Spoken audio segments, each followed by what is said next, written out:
Hej. Vi hedder Frederik. Han hedder Frederik. Jeg hedder Dennis.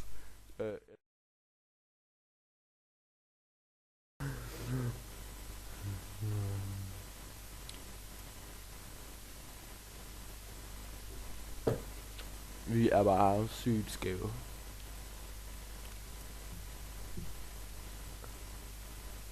Godt for det. Eller?